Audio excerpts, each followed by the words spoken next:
আমরা যাইতেছি কুরবানির গোশত তুলবার লাগা সবাই একসাথে।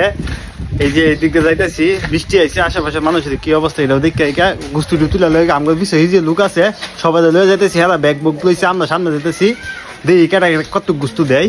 এই দেখি হ্যাঁ বন্ধ করতে আছে দেও। ওয়াও ও নো, আমরা আইছিলাম তো গরু গোশত তুলবার লাগে, যে না যায় হেনে গরু গোশত শেষ হয়ে যেতে।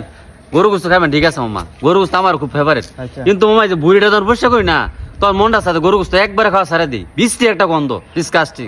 এই যে গরু বুড়িটা যখন পরিষ্কার করে সামনে দিব না জানি দা, তখন করবে গুস্ত সরা এটা দিয়ে আগে, বুঝছেন না? ঠিক কথা, ঠিক কথা। হ্যাঁ আপনার লোক আমি আর পাইতাম না, আপনি সব বিষয়ের ফেস দিন খেলি আমি আনবে গুস্ত শেষ হয়ে যায়, গুস্ত লই আমি রাত্রেবেলা ভাবলে কি খাওয়া লাগতো না আমি। ও বুঝলে গেছিলাম গুস্ত পাতা শেষ হয়ে যাবে, তাতে যাই। হ্যাঁ চলুন চলুন চলুন চলুন চলুন চলুন।